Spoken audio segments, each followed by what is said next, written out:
saludo cordial a todas y a todos, protocolo observado. Saludar obviamente a las distinguidas compañeras del panel. Hoy quisiera hablarles como me siento más, como en un espacio de empatía, fraternidad y amistad y de compartir, que es lo que particularmente hoy me nace. Quisiera también contarles un poco tal vez de mi trayecto personal en relación a los temas de la afrodescendencia y los afrocostarricenses. Porque por la forma en que nuestras sociedades están constituidas, siendo yo josefino, es decir, de la capital, mucha de mi construcción de la cultura afrocostarricense y la cultura afro fue hecha desde la otredad. Y quiero compartirles un poco cuál es mi camino en cuanto a eso, porque creo que también ha sido un camino de descubrimiento y ha sido un camino hermoso en cuanto a eso. Y me nace compartírselos hoy. Obviamente yo nací acá en San José. Y en el contexto donde nacimos, donde yo nací, la cultura propia partía de que la cultura afrocostarricense era la otredad y que estaba en Limón, allá está solo Limón. Casi que cualquier persona afrodescendiente que estuviera fuera de Limón era invitada, eran invitados. Ellos son de Limón, pero están invitados.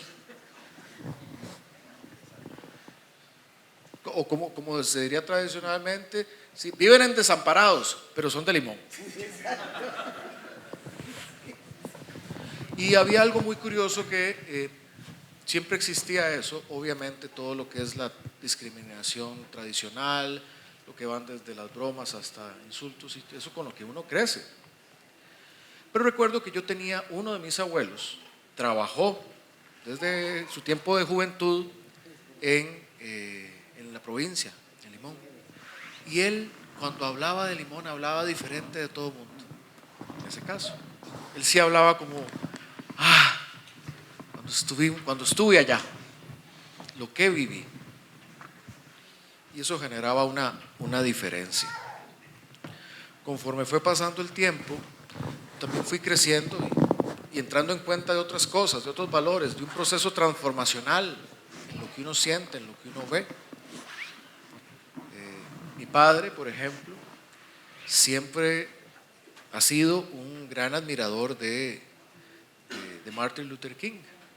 Mi padre es un gran admirador de Martin Luther King, pero entonces en eso yo veía una gran contradicción, de que existía esa admiración, pero acá nosotros vivíamos con esta contradicción. Lo veía y ayer lo recordaba casualmente. Mi hijo Gabriel es fanático del fútbol, no más no haber. Yo espero que siga así y no de la política. Yo espero que siga fanático del fútbol y no de la política. Y él le gusta que le cuenten cuentos cuando se va a dormir, pero no le gustan los cuentos normales, le gustan las historias de fútbol. Entonces yo le conté las historias de fútbol que yo me sé. Yo le conté el primer partido de Costa Rica en un mundial de fútbol. Y cuando yo se lo conté y después le enseñé el video, es el video de Juan Arnoldo Callazo, que anota el primer gol de Costa Rica en un mundial de fútbol en Italia 90, en el minuto 30, la primera parte. No, eso es un broma. Y yo recordé que a mis 10 años una de las primeras veces que lloré de emoción fue esa. Pero nunca lo había visto sobre esa óptica, sobre ese tamiz. Conforme pasó el tiempo, luego tuve el gusto, el honor de trabajar para la diputada en ese tiempo, doña Epsi Campbell, en su primera legislatura como diputada.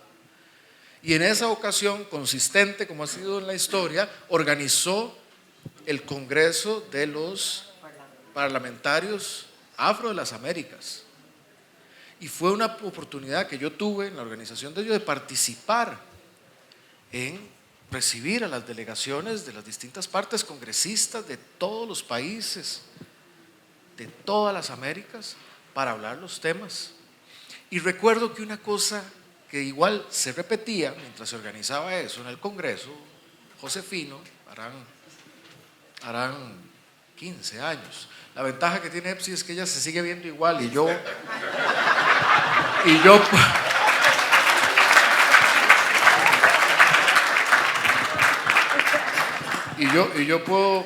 puedo estar más joven, pero necesito más la generación de la luz.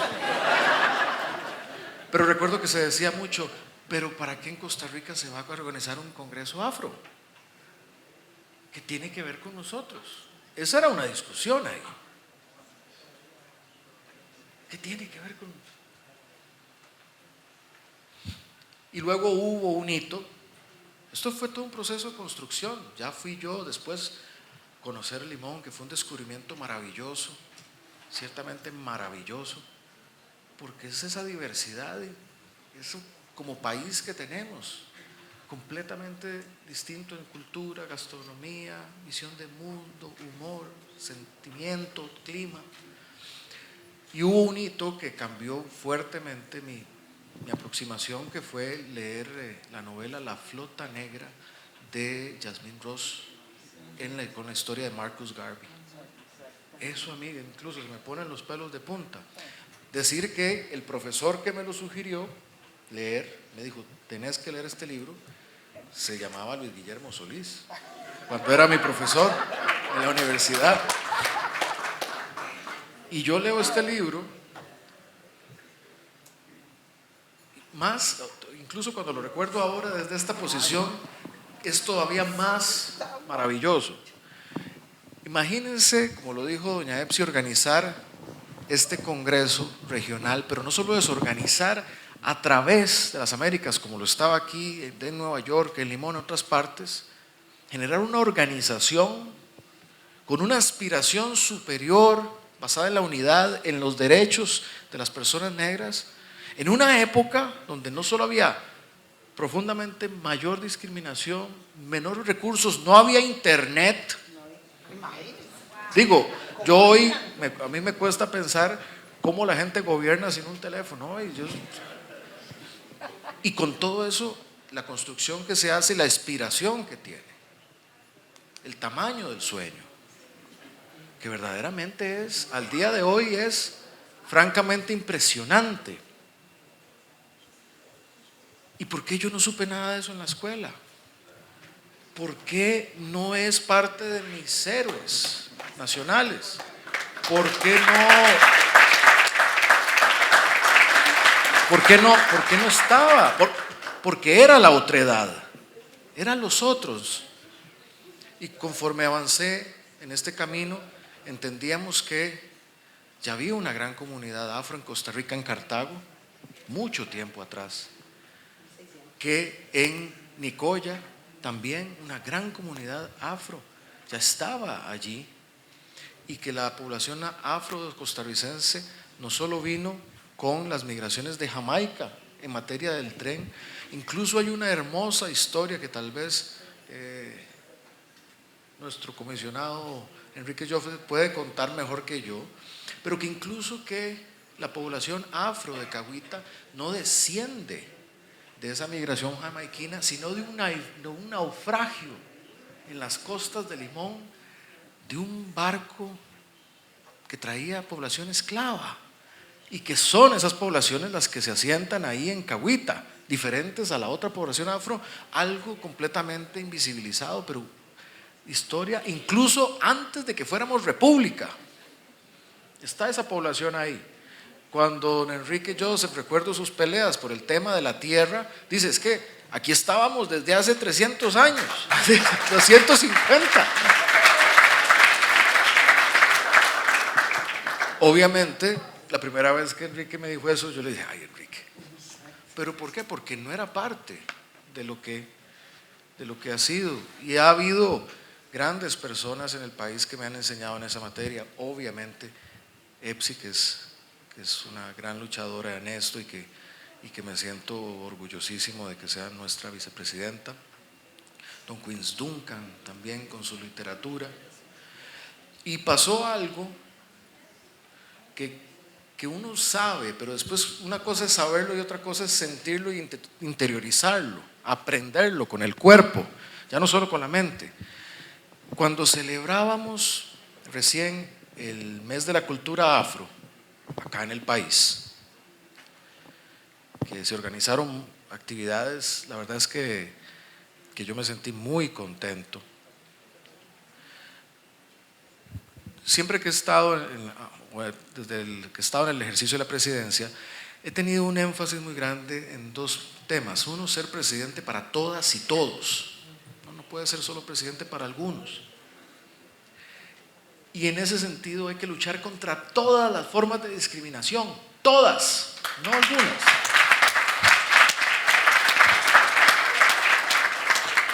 Y cuando repasábamos las actividades de la cultura, de la cultura del mes, de la cultura afro, que tuve la oportunidad de ir a un hermosísimo concierto gospel.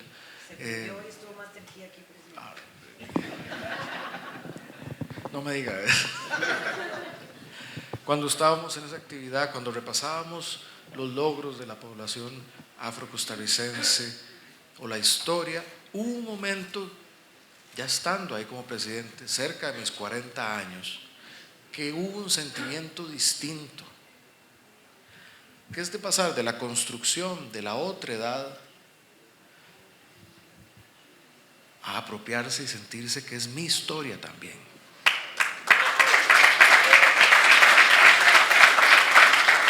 Que la historia del pueblo afro-costarricense es mi historia, es mía también. No la podré sentir como la experimenta Epsi, desde ser mujer afrocostarricense en toda su extensión, o otros afrocostarricenses, porque no es desde ahí, pero sí es mi historia, también, es mi historia. Y ya uno lo puede decir y racionalizarlo, pero sentirlo transforma el abordaje de la empatía. Y cuando se siente así, entendiendo lo que es similar y lo que es diferente, hay un punto común para hacer cosas buenas. Yo lo veo con mis vicepresidentes y con nuestro gobierno de unidad. Somos personas diversas. Eso nos hace más fuertes. Eso nos permite tener más alcance. El que, por ejemplo, don Marvin, nuestro vicepresidente, sea un educador, una persona que no calzó zapatos hasta los 12 años, lo hace ver el mundo desde esa óptica, también de la óptica rural, algo que yo puedo entender, racionalizar, pero no tal vez comprender a ese nivel. Igual que no puedo, si bien puedo entender y tener empatía, nunca sabré lo que es la discriminación a las mujeres, como la viven, o a la población afrocostarricense, como lo viven, pero sí puedo buscar el punto de empatía.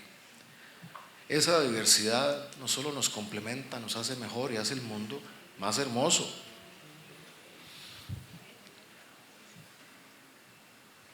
Creo que por eso es tan relevante, tan central este foro de alto nivel y lo que él pueda derivar.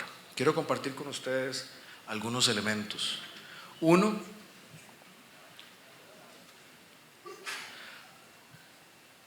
cuando se lucha por lo correcto, nunca se es derrotado, sino que hay que seguir trabajando. Costa Rica en 15 días reclutó 96 votos para tratar de llegar al Consejo de los Derechos Humanos, como una señal de que deben prevalecer los derechos humanos de todas las personas. Y si bien esa elección no prevalecimos, no fuimos derrotados, porque dejamos planteado lo que creemos. Y la lucha continúa.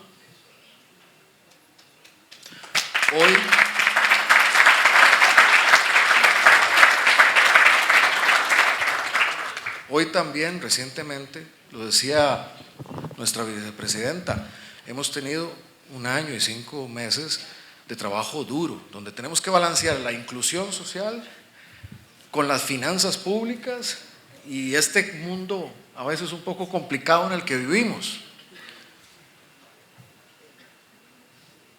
Y lo que hoy se anuncia a mí particularmente me da esperanza.